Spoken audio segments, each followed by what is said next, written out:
और बहुत-बहुत धन्यवाद अपने चैनल पर मुझे आमंत्रित करने के लिए।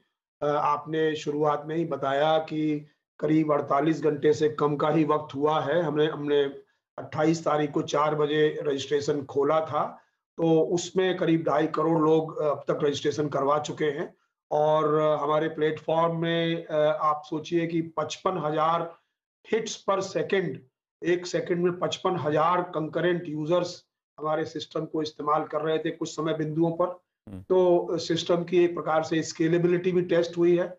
मैं ये ज़रूर शिकायत करना चाहूँगा कि बहुत से जो चैनल्स हैं, उन्होंने ये शुरुआत में ही हुँ। निर्णय ले लिया था कि ये सिस्टम क्रैश कर गया, इस सिस्टम पर कोई ओटीपी नहीं आ रहा। तो ये सब गलत खबरें प्रचारित हुई, जिसकी वजह से फिर हम लोगों को भी बयान जारी करना पड़ा कि सिस्टम क्रैश नहीं हुआ। हुँ। केवल 4 घंटे में 8 घंटे में 4 बजे से लेके रात के 12 बजे तक 1 करोड़ 37 लाख लोगों ने अपना रजिस्ट्रेशन करा लिया, तो ये इस बात का प्रमाण ज़रूर है कि जी। सिस्टम क्रैश नहीं हुआ। जी, डॉक्टर साहब उनमें से एक मैं भी हूँ जिसने अपना रजिस्ट्रेशन कराया। मैं आपसे सच कहूँगा 4:15 बजे मैंने कोशिश की थी, तो ओटीपी पहली बार में जनरेट नहीं हुआ। फिर मैंने पेज रिफ्रेश किया और 4:25 पे फिर से मैंने ट्राई किया। उस वक्त मुझे ओटीपी मिला और थोड़ा-सा धीरे चल रहा था साइट, लेकिन मेरी रजिस्ट्रेशन हो गई थी, मेरे और मेरे परिवार की भी हो गई थी रजिस्ट्रेशन। तो ये मेरा खुद का एक्सपीरियंस है, मैं आपको कहूँगा। तो शुरुआत में थोड़ी-सी दिक्कतें आई थी, लेकिन उसके बाद फिर सब नॉर्मल होता दिखा, क्योंकि आप जैसे कह रहे हैं जिस तरह का ट्रैफिक था, वो भी काफ़ी डिफ़िकल्ट है बैकएंड पे इसको हैंडल करना। जी, जी, बिल्कुल सही है और ये भी आप जान लें कि ये कोविन सिस्टम जो है, एसएमएस को हैंडल नहीं करता है। हुँ। एसएमएस बेसिकली एसएमएस गेटवे के माध्यम से जो टेलीकॉम कंपनीज़ हैं, हुँ। वो डिलीवर करती हैं। तो हुँ। ये बात हो सकती है कि कुछ समय बिंदुओं पर कोई कई बार एसएमएस के गेटवे जो है वो चोक कर जाते हैं, तो हुँ। थोड़ा बहुत हो सकता है। लेकिन मैं आपको एक दूसरी सूचना दे दूँ कि 98.7% एसएमएस हमारे हुँ। 15 सेकंड के भीतर डिलीवर हुए हैं हुँ। और हम लोगों ने पहले दिन 2 करोड़ 77 लाख एसएमएस शाम के 4 बजे से रात के 12 बजे तक डिलीवर किए थे, जिसमें जैसे मैंने कहा कि जी। 98.7% 15 सेकंड के भीतर डिलीवर हुए। तो जी। ये मैं मानता हूं कि जब करोड़ों की संख्या में ट्रांजैक्शन हो रहे हैं, हुँ। तो कुछ ट्रांजैक्शन में कई बार डिले हो सकता है, हुँ। बट वो एनेक्डोटल है। वो मतलब प्रतिशत उसका आप देखेंगे तो बहुत बहुत ही मिनिस्क्यूल होगा, हुँ। क्योंकि अदरवाइज इतने रजिस्ट्रेशन हो ही नहीं सकते अगर एसएमएस डिलीवरी करने में देर होगी तो। बिल्कुल, सही कहा। बस पहली बार ऐसा हुआ था कि आपने वो 3 मिनट का जो काउंट बैक होता है 180 सेकंड का, उसके काउंट बैक के बाद मुझे ओटीपी आया था। फिर उसके बाद अगली बार जब मैंने ट्राई किया तो जैसा आपने कहा 15 सेकंड के अंदर ओटीपी आ गया था और मैं रजिस्टर कर पाया था। अब मैं आपसे जानना चाहूँगा, कई लोग हैं जो कि आरोग्य सेतु ऐप से रजिस्टर करने की कोशिश कर रहे हैं, कई लोग हैं कुछ अलग-अलग प्लेटफ़ॉर्म्स ट्राई कर रहे हैं। आप उनसे क्या कहेंगे? सीधा आकर cowin.gov.in ये जो यूआरएल है, इसी पे आकर सीधा कोशिश करें या फिर आरोग्य सेतु के थ्रू भी कर सकते हैं? बहुत अच्छा प्रश्न आपने किया है।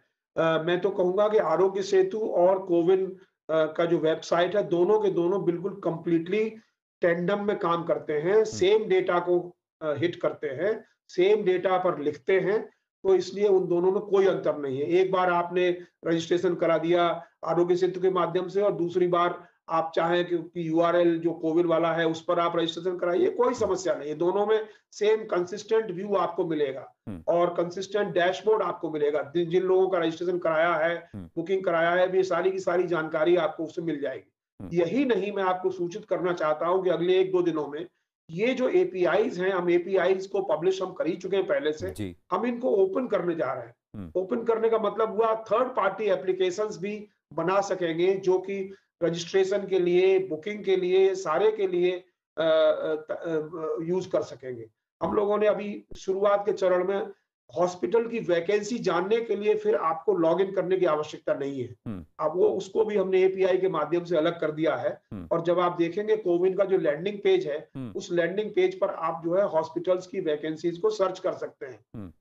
बिना लॉगिन किए हुए। हुँ। तो ये इसी प्रकार से आप सर्टिफिकेट को भी डाउनलोड कर सकते हैं बिना लॉगिन किए हुए। हुँ। तो ये चीजें धीरे-धीरे हम और ज़्यादा लोगों को हुँ। ज़्यादा चॉइसेस मिल सके एप्लीकेशन के टर्म्स में, ये हम खोलने जा रहे हैं। हुँ। 1-2 दिन के भीतर ये काम भी हो जाएगा। डॉक्टर साहब, आप थोड़ा-सा बैकएंड पे बात करेंगे। एक और क्वेरी थी, जो जब मैंने अपने आप को रजिस्टर किया, मेरी पत्नी को रजिस्टर किया, मेरी माताजी ऑलरेडी रजिस्टर्ड हैं, तो जब आप अपॉइंटमेंट शेड्यूल बुक करने जा रहे हैं, तो कहीं पर भी स्लॉट्स नहीं दिख रहे हैं, सिर्फ 45 प्लस का ही एक्टिव दिख रहा है। 1 मई से जो स्लॉट्स लोग देख रहे हैं बुकिंग के लिए, उसकी उपलब्धता कहीं नहीं दिख रही, सब जगह नॉट एप्लीकेबल दिख रहा है। ये पूरे देश में अभी फिलहाल ऐसा ही परिस्थिति है या फिर अलग अलग स्टेट्स में अलग अलग रिफ्लेक्ट करेगा? देखिए, ऐसा है, इसके बारे में कई बार लोगों ने चर्चा की है और लोग कहते हैं कि भाई जब स्लॉट उपलब्ध नहीं है तो आपने रजिस्ट्रेशन क्यों खोला। तो इसके लिए मैं आपके चैनल के माध्यम से आपके जो दर्शक हैं उनको कहना चाहूंगा कि हमारे पास 2 विकल्प थे। एक विकल्प तो ये है कि हम राज्य सरकारें, जो कि जैसा कि आप जानते हैं कि वो लोग मैन्युफैक्चरर से डायरेक्टली वैक्सीन खरीद रहे हैं, प्राइवेट हॉस्पिटल भी खरीद रहे हैं। तो हम कहते हैं कि भाई सब लोग तैयार हो जाइए, आप लोग वैक्सीन खरीद करके स्टॉक कर लीजिए, उसके बाद हम चालू करते हैं इस कार्यक्रम को। एक तरीका तो ये था। दूसरा तरीका ये है कि हमने अपना प्लेटफॉर्म खोल दिया है, जैसे जैसे आप वैक्सीन खरीद के स्टॉक में आती है वैसे वैसे आप अपना टाइम टेबल इस प्लेटफॉर्म पर पब्लिश करके वैक्सीनेशन करना चालू कर दीजिए। तो ये तो आप जानेंगे कि इस इतने बड़े देश में सारे लोग एक साथ एक डेट को तैयार हो जाएं, ये थोड़ा मुश्किल काम है जी। इसीलिए हम लोगों ने निर्णय लिया कि हम ये व्यवस्था रजिस्ट्रेशन की खोल देते हैं 28 तारीख को 4 बजे से।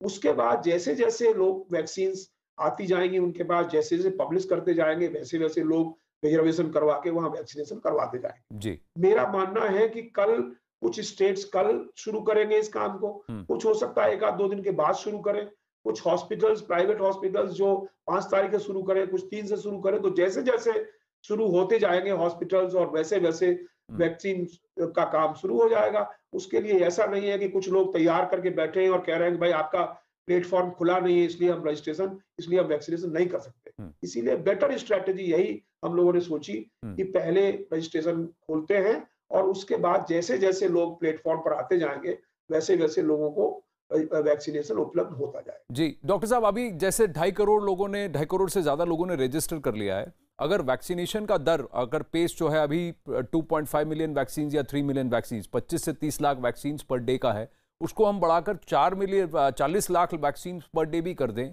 तो भी पहले 2.5 करोड़ रजिस्ट्रेशन को पूरा करने में भी 5-6 दिन लग जाएंगे। मैं आपसे ये जानना चाहता हूं, जो लोग रजिस्टर कर रहे हैं तो क्या उनका जियो लोकेशन कुछ डिटेल्स जो है स्टेट्स के साथ शेयर हो रहा है कि ये 2.5 करोड़ लोग कहां से रजिस्टर कर रहे हैं, ताकि उन एरियाज को फिर प्रायोरिटाइज किया जाए वैक्सीन डिस्ट्रीब्यूशन के लिए? क्या ये संभव है? अभी तो ये स्थिति है कि अभी सब जगह से लोग रजिस्ट्रेशन कर रहे हैं और क्योंकि हम लोग जो है एक पूरी स्वतंत्रता है लोगों को कि कहाँ वैक्सीनेशन करवाना चाहते हैं, इसलिए जो हम इंफॉर्मेशन लेते हैं वो इंफॉर्मेशन उनसे मात्र उनकी आइडेंटिटी की, एज की और जेंडर की लेते हैं, ज्यादा इंफॉर्मेशन हम लेते नहीं है। उसके बाद उनको स्वतंत्रता है कि कहाँ कौन से सेंटर को चूज करते हैं। मेरा अपना मानना है कि ये जो रजिस्ट्रेशन हो रहे हैं सारे देश में सारी जगहों पर हो रहे हैं और ऑब्वियसली राज्य सरकारों को ये निर्धारित करना है कि कहाँ हम लोग शुरुआत करें। रही बात की ये सोचना कि भाई इस जगह शुरुआत करेंगे यहाँ कोई आएगा नहीं, ऐसा नहीं है, क्योंकि आपको फ्रीडम है। जरूरी नहीं है कि आप जो है रहने वाले दिल्ली के हैं तो आप नोएडा में नहीं वैक्सीनेशन करवा सकते, क्योंकि ये देश में कहीं भी आप करवा सकते हैं। इसलिए इसकी बंदिश हम लोगों ने नहीं रखी है, शुरुआत से ही नहीं रखी है। पहली डोज कहाँ लेते हैं आप और उसके बाद दूसरी डोज में अगर आप दूसरी जगह पे ट्रैवल कर रहे हैं या बाहर हैं तो दूसरी जगह डोज वहां से ले सकते हैं। ये केवल शर्त यही रहेगी कि जिस दवाई की आपने पहली डोज ली थी उसी दवाई की दूसरी डोज आप लेंगे। तो ये बेसिकली पूरी तरह से जन केंद्रित व्यवस्था चालू की गई है। टेक्नोलॉजी का उद्देश्य लोगों की परेशानियां बढ़ाना नहीं है, टेक्नोलॉजी का उद्देश्य है लोगों को फैसिलिटेट करना। और क्योंकि हम जानते हैं कि किस व्यक्ति ने कब वैक्सीनेशन पहला कराया है, किस डोज किसका कराया है, किस वैक्सीन का कराया है, इसलिए हम उनको रिमाइंड कर सकते हैं उनके मोबाइल के माध्यम से कि अब आपके सेकंड डोज का टाइम हो गया है, बुकिंग करा लीजिए। और उसके बाद उनको वही सेंटर्स दिखाई पड़ेंगे जहां पर पहली वैक्सीन उन्होंने लगवाई थी। तो ये सब चीजें जो है बहुत फ्लेक्सिबल बनाया गया है इस सिस्टम को रेस्ट्रिक्टिव नहीं बनाया गया है और जो मिनिमम इंफॉर्मेशन हमें चाहिए वही इंफॉर्मेशन हम उनसे लेते हैं। जी